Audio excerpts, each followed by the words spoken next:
කියලා පිළිගන්න ඔයාලා හැමෝම ඉතින් මම කලින් ඔයාලට කියලා දුන්නා කොහොමද දන්වැලක් ගොතන්නේ කොහොමද සිංගල් ක්‍රොෂේ එකක් ගොතන්නේ ඒ විස්තර ඉතින් අපි දැන් බලමු කොහොමද ඩබල් ක්‍රොෂේ එකක් හරියටම ගොතාගන්නේ කියලා. ඉතින් අපි වැඩි විස්තර කතා කරන්න වීඩියෝ එකට යමු.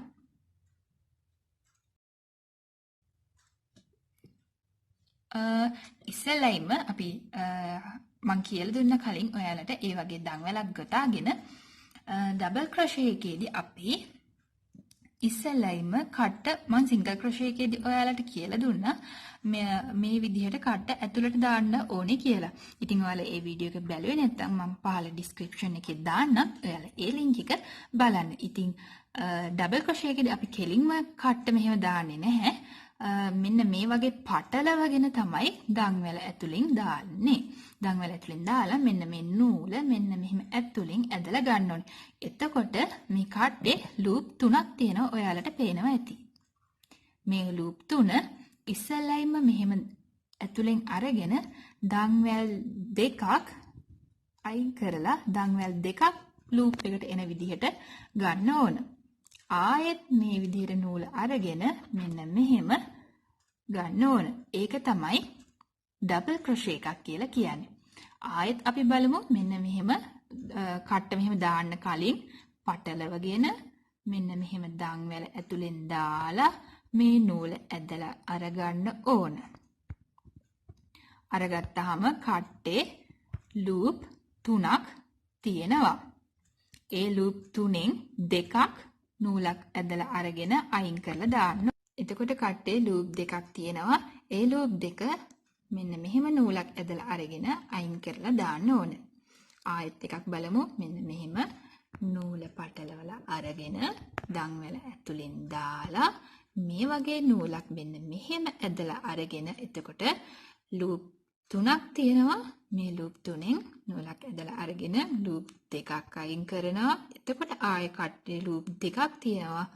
ඒ ලූප් දෙකත් ආයෙ මෙහෙම අයින් කරනවා. මෙන්න මෙහෙම තමයි ඩබල් ක්‍රොෂේ එක ගොතා ගන්න. අපි තව එකක් බලමු.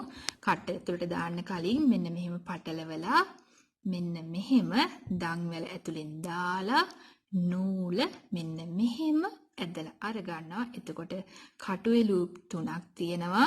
ඒ ලූප් 3න් නූල ඇදලා අරගෙන ලූප් දෙකක් අයින් කරනවා. ඊට පස්සේ ආයෙත් ලූප් දෙකක් තියෙනවා. ඒකින් නූල ඇදලා අරගෙන මෙන්න මෙහෙම ලූප් දෙකක් අයින් කරනවා. අපි තව එකක් බලමු. කටුව දාන්න කලින් නූල පටලව ගන්නවා. දන්වැල ඇතුලෙන් දානවා. නූල මෙහෙම ඇදලා ගන්නවා.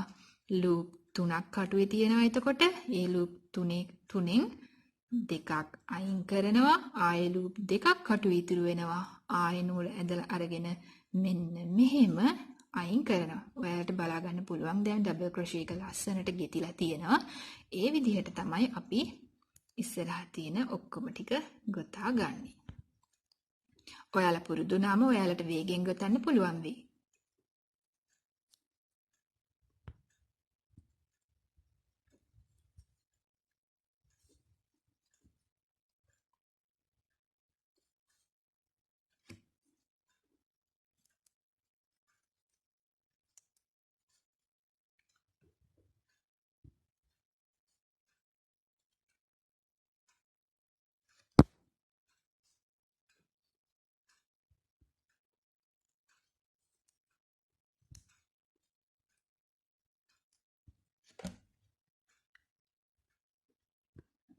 මේ ආකාරයට මම ඩබල් ක්‍රොෂේ එක ඉවර කරා. ඊළඟට අපි ඩබල් ක්‍රොෂේ එක ඊළඟ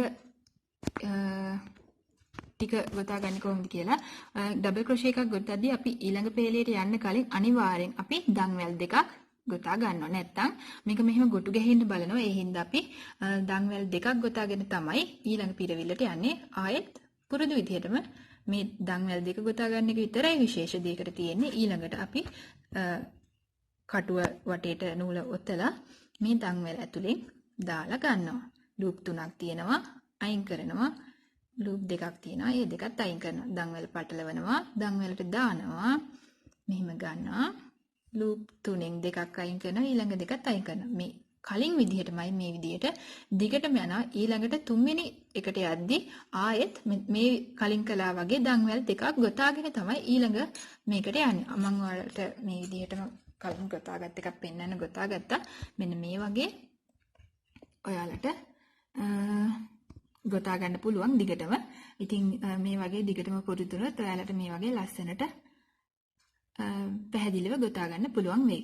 ඉතින් අපි එහෙනම් මේ වීඩියෝ එකෙන් යම්කිසි දැනුමක් ප්‍රයෝජනයක් ලැබෙන්න ඇති කියලා මම හිතනවා. එහෙම යම්කිසි ඔයාලට දැනුමක් ප්‍රයෝජනයක් ලැබුණා නම් පහළ තියෙන රතු පාට subscribe button එක click කරලා ඊට එහා පැත්තේ තියෙන bell icon එකත් click කරාම ඔයාලට මම දාන වීඩියෝ ඉක්මනින්ම ලබා ගන්න පුළුවන් වෙයි. එහෙනම් අපි ඊළඟ වීඩියෝ එකෙන් හමු වෙමු.